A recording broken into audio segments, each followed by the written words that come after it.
Welcome everyone to the chat. I wish we were talking under better circumstances, but we're not. We are speaking again after a lackluster performance, a big defeat, a do what you want, call it what you want. But here we go, from the top, shall we? In terms of comments and player ratings in just a minute. Sorry they gave up. Ashamed. Sack Pep, in my opinion. I wouldn't do that. I know it sounds stupid. He's not listening to the fans. He's refused to make changes to the team. He's had all this time to change something, and he hasn't. I don't care anymore, TBH. I'm just used to it at this point. They're playing like they don't care. Get rid of Walker in January. Pep, we played really, really good. Oh, so that's why you have to say, for the away fans, he's losing at SMH. Well, Lewis, if it comes down to the derby, if Pep puts out stupid and players play stupid, it's just to say it will get very, very toxic on Sunday. Any team in bad form, don't worry, you've got us to play. I'm just tired of it. No way wins since 20th of October. Pep continues to play the same bad. He said before the game he's not changing anything because he won 4 in a row. Sounds like Garrick Ten Hag. Hull still bottom of the league after a 1-1 draw. We are falling apart. If this team gives up on Sunday, I reckon a similar game to the Spurs 4-0. Well, big ups to everyone tuning in. We have got things to talk about, and I'll just go from the top. Edison. How'd the stream go in terms of the live watch along? We got almost 100 views, which is quite nice. By the way, 9 people tuning in at the moment. It would mean a ton if you guys could hit the likes. I'd really appreciate it. But big ups to everyone tuning in so far, nonetheless. But anyway, I'll start from the top. Do you know what's funny of Edison? If he did a little bit different, a little better on certain things, it could have been a 7. But it drops down to a 0. He loses a 2.5 because of the small but big mistakes he makes. The big moments in small passages of time. For for a huge chunk of the game, Edison was pretty solid. Didn't have much to worry about. Whenever shots were taken, he was in the right place and he got his hands on them. But the second half, he must have had hot butter on his gloves because his fingers were like butter. The first goal, what happens on the first goal again? I'm trying to remember it. Is it when that player does the bicycle kick and then Vardio kicks it to the side, Walker doesn't really follow it, then the player... Yeah, it is. Edison should catch that. It's a good save, but he has to catch it for me. He should get that and both hands on that for me. Good save, but get both hands. Vardio, he's got to do better on the clearance. Walker, he's got to follow his man better. Okay? But then, ball goes over the top. I'm not sure who's on Vlahovic. I believe it's Vardio, to my knowledge. But I can't remember. But nonetheless, whoever's on Vlahovic has done an all right job at putting him off, but they need to do better. And then the ball goes over, headed by Vlahovic. Edison initially saves, but again, he doesn't get his hands on it, and he doesn't get down anywhere. Can I afford some people wanting Pep sacked? Sacking Pep is the last thing we do, and it's the last thing I do if I was owner as well. I try everything else before it.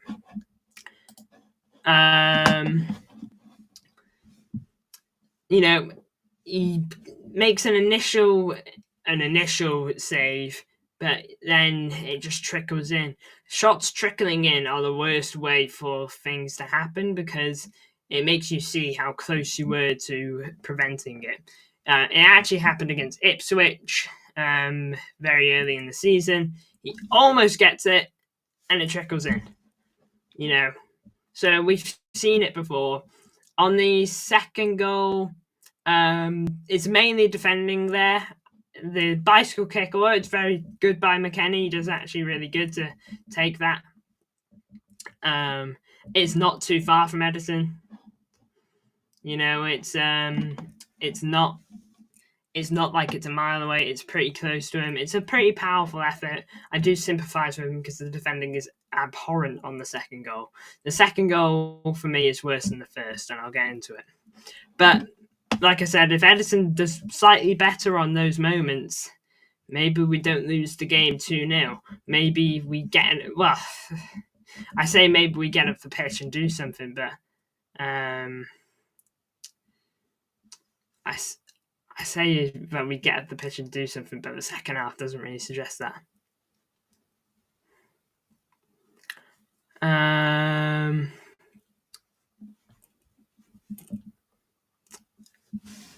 Walker, 3 out of 10.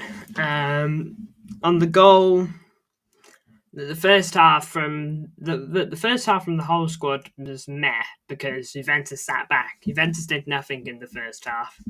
I don't know why. I don't know why their approach was to kind of sit back, to be honest. But they literally did nothing.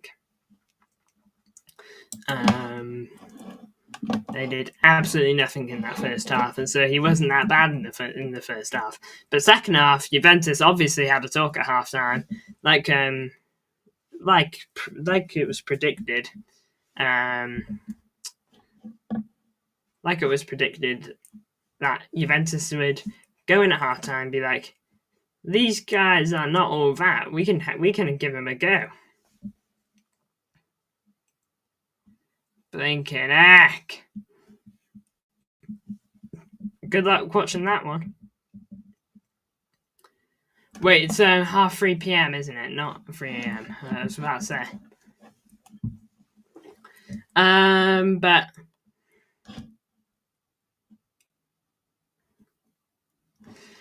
who said Man City are back after the Forest game? You're total shameful. Not 3 a.m. I was gonna say, yeah. When this happens in a derby, say it's a 3-0 loss, stadium will get very angry and very toxic. Liam, did you see Man City fans say we are back after the Forest game? They're shameful. The Forest game showed good signs of potentially coming back. We played a bit different. we had a back line that was actually solid. Look, Kanji and Ake getting injured were horrific. You know, it's such a shame those two got injured. You know, it's such a shame. It really is such a shame that Kanji and Ake have gotten injured. I'm not saying that if they don't get injured, the season is different. We are in a better position. Of course, I'm not saying that. But maybe something was different. Maybe Walker, maybe someone more competent than Walker is playing. But anyway, on both the goals for Walker, like on the first goal, he needs to follow that ball. I don't get it in Pep's head.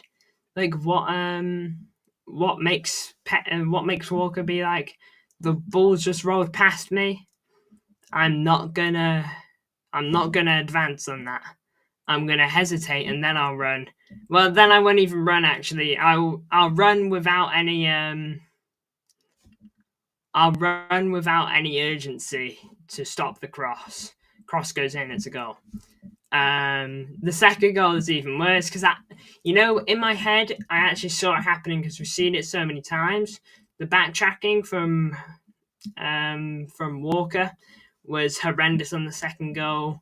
Like by the time McKennie's like done his volley / bicycle kick, whatever you want to call it, Walker has literally just entered the box.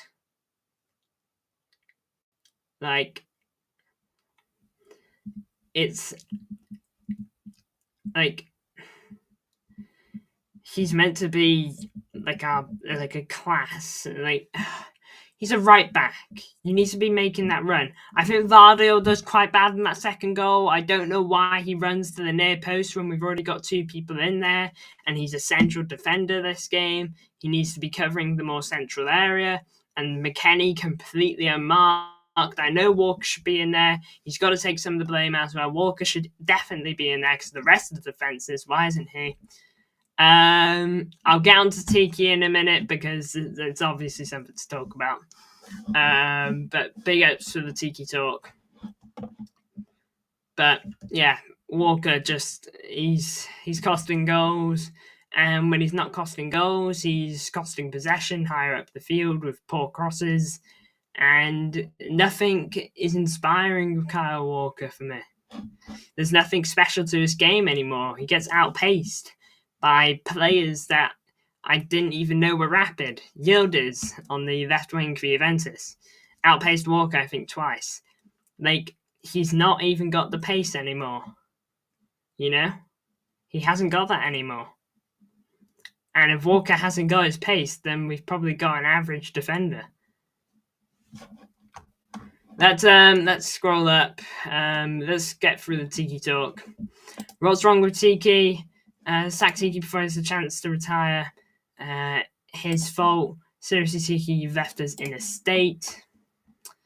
What's wrong with him? Not only is he taken out all the GNA in the team, replacing world-class players with bad and become lazy.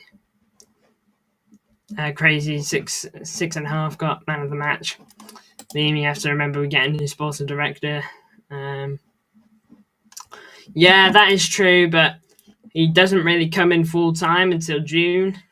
You know, he kind of comes in January. It's more like Tiki just being like, is kind of like how the job's going to be when you come here. We've got a bit of work here that you're going to need to take over from me. That's kind of all it's going to be, I believe.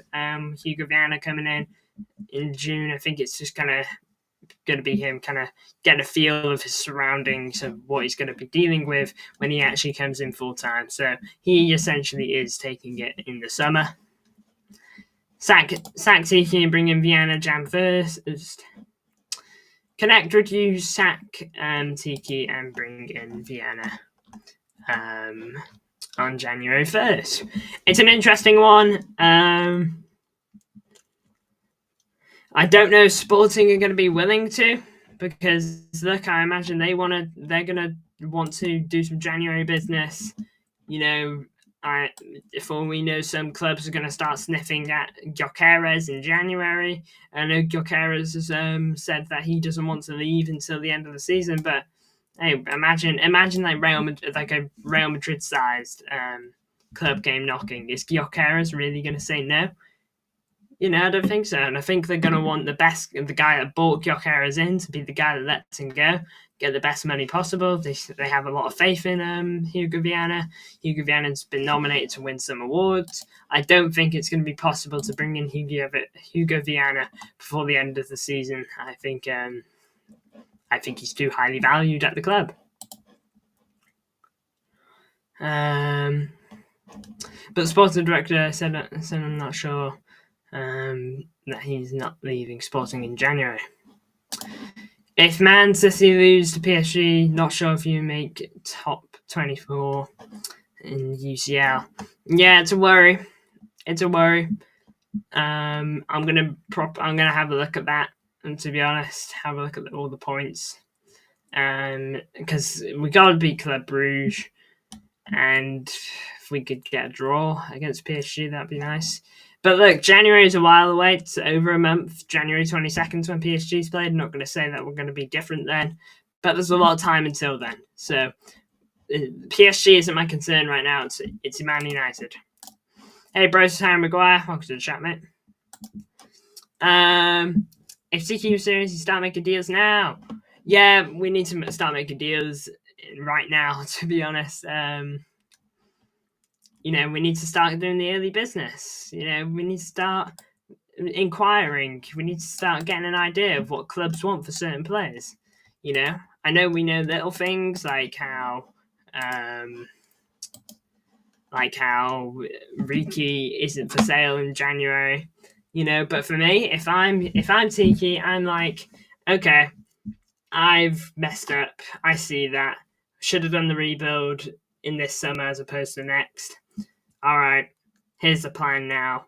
I'm going to go out with one last hurrah, one last big signing from me. January signing, Bruno Guimaraes, all my guys. We're going to try and get it done. Starting now until the end of January, it's my mission to make Bruno Guimaraes a Manchester City player. It's got to be Bruno Guimaraes. Pep Guardiola wants Bruno Guimaraes. Okay, for me, if we get Bruno Guimaraes and it doesn't work out, it's then on Pep. It's not on Tiki anymore. It's on Pep because apparently Pep is the driving force for the Bruno Guimaraes deal. If we can have a right back in January, then I'm fine. I don't even know. Who do you get?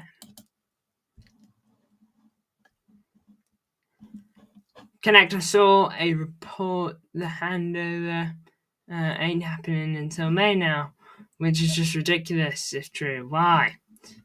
Perhaps so confusing. Walker has a win rate of 19%, but now starts every game. If we had no signings by Jan 10th, Jan 15th, I'll be disgusted. What about you?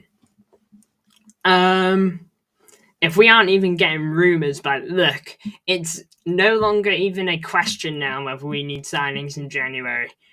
If there is a summer that is a January window where we need to bring in players, okay, not your foreign talents that you're not aware of. I'm not counting Echeverri. Okay, Echeverri. Look, I'm not letting Echeverri come in and being like, all right, here's the ship. It's got some holes in it. Save it from sinking. That's not Echeverri's responsibility. Echeverri, he's got to come in. He's got to be in the calmest environment he can be. We need signings in January. It's more evident than ever now. Echeverri's for the future. It's such a shame that he's having to join in during this mess, but it is what it is. Sure, we've been unfortunate with injuries, but look, every season, every team gets their injuries. For me, injuries, it's an excuse, but at the same time, it's not an excuse. You have to be ready for them. We've got a small squad, and our bench is half full of academy players. We have to be ready for injury crises, and we're just not. Echeverri solved nothing. Fans putting pressure on him are so silly. Yeah, look, the most minutes Echeverri's probably going to get is FA Cup games. Like, if he was coming in a bit sooner, he'd probably feature against Salford, He's not going to get tons of minutes, Echeverri. He might get some minutes at the end of the game when we've almost won / we're 3-0 up with 10 minutes left. He might get some of that.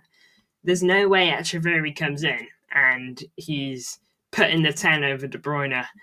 Look, well, there isn't no way anything can happen, but the chances are that big. You know, I don't see Echeverry coming in and us singing his name. You know, I don't, and I'm not gonna lie, I don't think Oscar Bob comes in and saves the season. You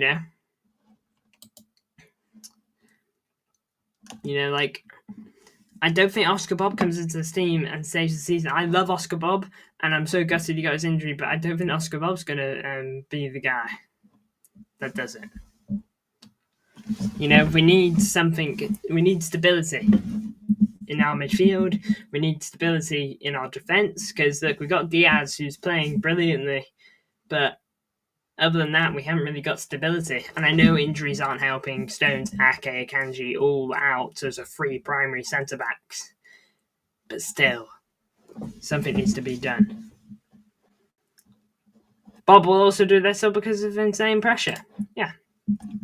You know, Oscar Bob's going to come back, and look, I don't know if he's going to be playing the 11, but so much will be on him if he is just starting every game. You know, I don't want this pressure to destroy players because it can.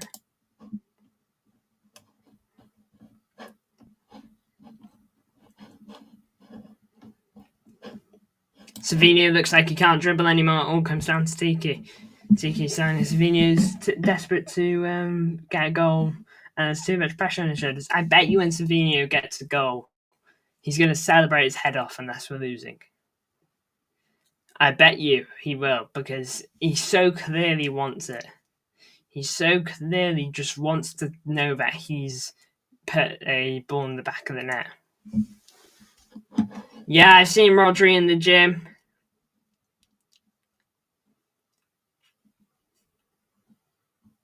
Yeah, I get what you're saying there, but it's not possible, is it? I get what you're trying to say there.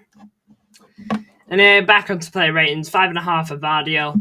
He's got to do better on the second goal. He drifts into the near post, which leaves McKennie free for his volley, bicycle kick, whatever it is. You know, just leaves him completely open with all the space in the world to do any sort of shot he wants. You know, Vardiel's got to do better there for me. Rico, 6. He's getting a 6 because I don't think he was the primary cause to any of the goals. Gave away the ball here and there, got the ball forward here and there. He was okay, Rico.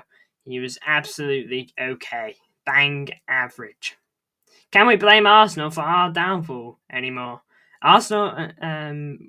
Anymore? No, we can't. It comes down to ourselves. You know, Rodri getting injured is such a shame. Okay? I get what you're saying, if that's where you're going. Rodri getting injured is such a shame, but our team, although it kind of looks like it is, our team cannot just be the Rodri team. Our team has got to be more than Rodri. If we can't just be a one-man team. You know, we can't be. It's embarrassing. Pep Guardiola, Alvarez left, Sergio Gomez left, Gundogan came back, Savinho, Nico Riley. I'm really pleased with the squad. He doesn't play Nico Riley or James McAtee. He doesn't play McAtee or Nico Riley. You know, he clearly doesn't trust them. Apparently, if we don't sign 10 players, we'll be weaker. If opponents feel it, it's fine. I don't have that feeling.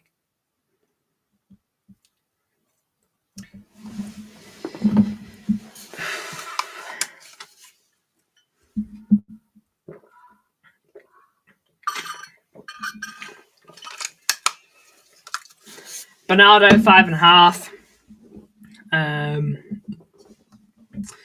Like, mainly because he didn't really do anything in the game, and then Grealish goes on a really nice run, sets up the ball for him quite nicely, to be fair, and he just doesn't take it. You know, just shot blocked, and it's good defending, but look, at that time, I'm going to give you criticism for everything, you know, when we need it. You know, if this was a Champions League final, I'd criticize every little thing, you know, and then this, you know, this is hindering our chances to not just make it to the Champions League final, but to even make it to the knockouts.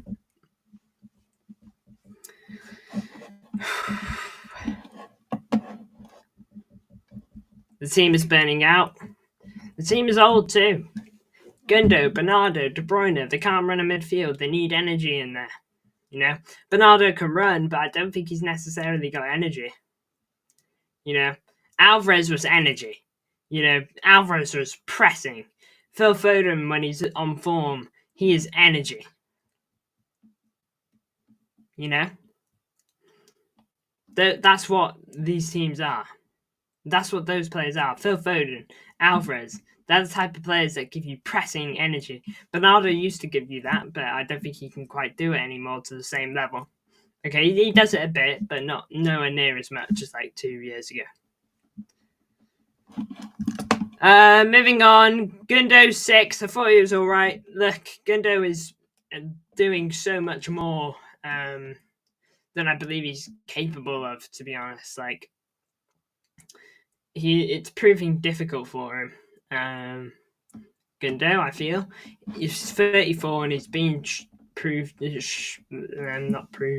forced to do some of the things he's doing, and he's given it his absolute best. I don't think this is the role Gundo had imagined he'd be coming into to do. You know, but Gundo has got an option in his contract to extend for 1 year, and it gets triggered if he plays 60% more of the minutes. 60% more minutes Gundo plays.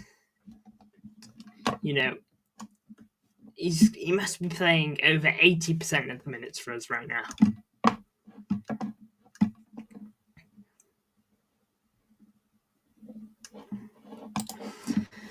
Any other manager in the world would have been sacked by now, but him, and rightly so. He shouldn't be sacked.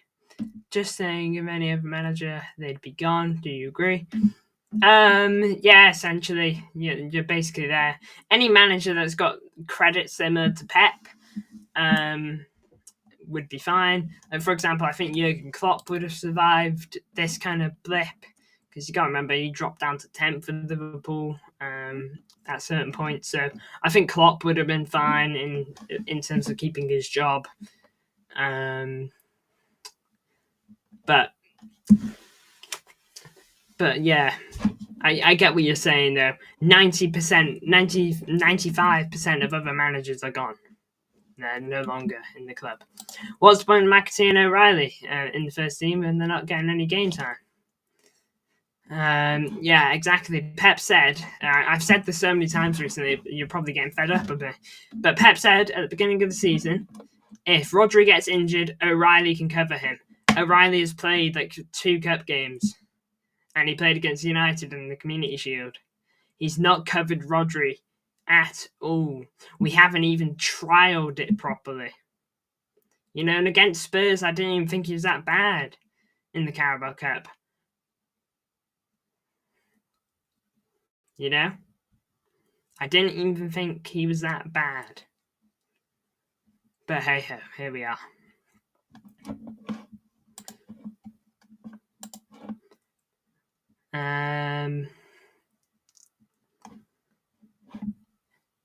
Says Pep, he obviously has the credit right now.